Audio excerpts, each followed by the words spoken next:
Hello and welcome to the show. Today's topic is a little bit different. We're going to be talking about some of the negative effects of assistive technology today. Now we've seen a lot of neat toys and a lot of Star Trek type technology out there. However, there seems to be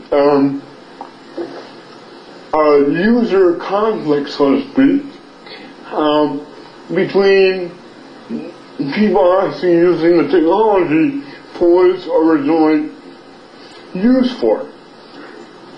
For instance, I use a system called Write and Dictate. It allows me to speak to my computer, and it types what I say.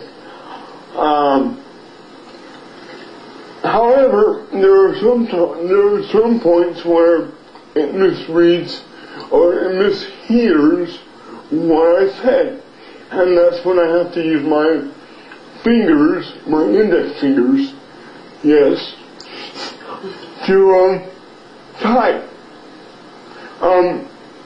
We're going to discuss today with Dave Williams, Senior Systems Manager for Claremont College of the Claremont Colleges, and Heather Haug, if I pronounced it correctly, sure did,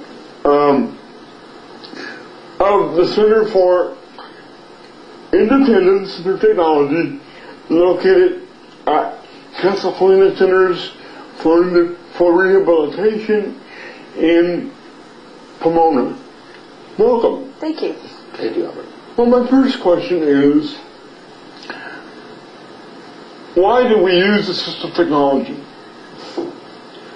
Well, I'll start that one if you don't mind. Oh, no. Very simply, just to increase our independence. Assistive technology is not only used by people with disabilities, but able-bodied people as well. I myself use assistive technology every day, cell phone, email, things like that. It makes life easier.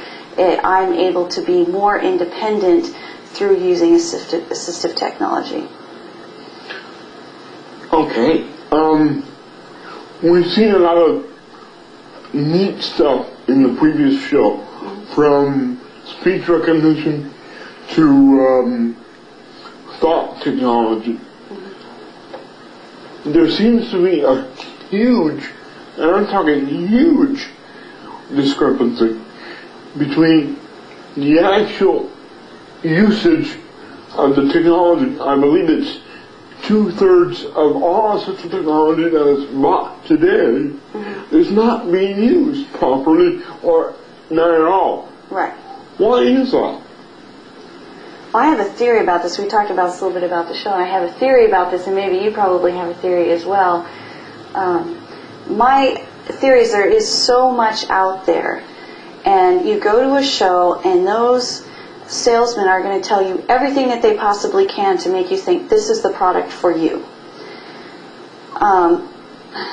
The reason why I think people end up buying these things and it's not working for them is because they don't know everything that's out there.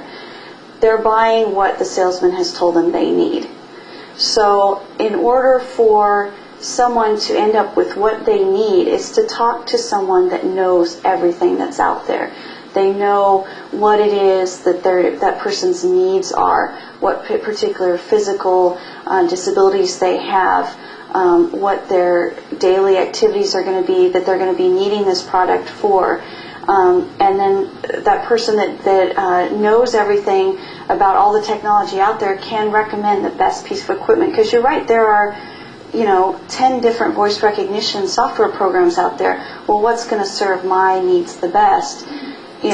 So that as my job at Casa Colina as a evaluator, I'm an occupational therapist. I evaluate someone's physical abilities and their needs, and I'm always out there learning the latest technology so that I know everything that's out there, and I'm blocking my ears and not listening to the salesman's pitch, and really objectively looking at each piece of equipment and each software package to find out what are the pluses and minuses for each software program and how is it going to best meet each need.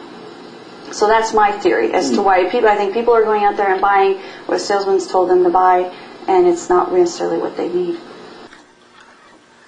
I think I may be able to augment your theory a little bit in that I think one of the biggest things missing is the mainstreaming of assistive technologies. There's a deep level of segmentation in the marketing.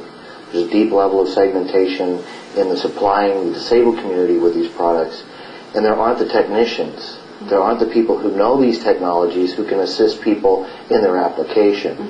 I have a perfect example of a friend. I went out to his house. He's blind. He has a machine at home.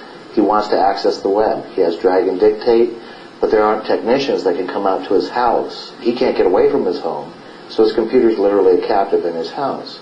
He has to. I by chance went out to his house, actually put the system together for him, and it worked. He was elated in the fact that he could now surf the web.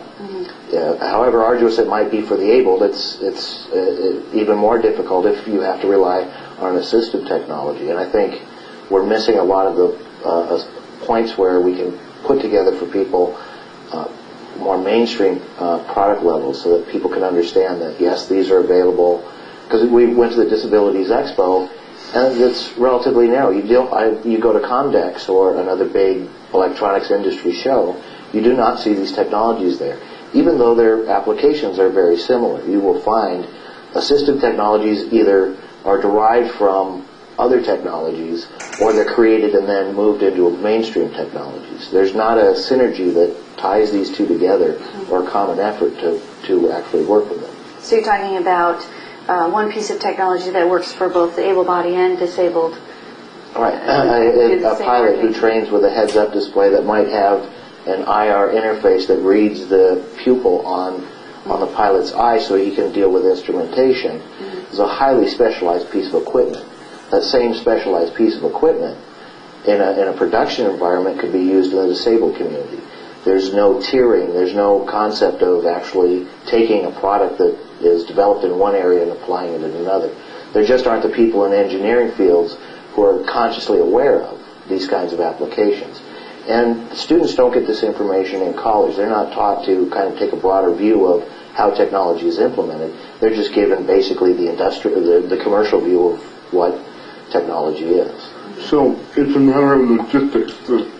It very much is. There was a program called TRP back in the early 90s, Transition Reinvestment Program. It was designed to basically say people who provide services and technology to the Department of Defense should use a dual-use outcome. They should take and develop a product that might be used in a communications device for a military application, could also be used in a commercial application. GPS locators are a perfect example of something born out of kind of a dual-use technology.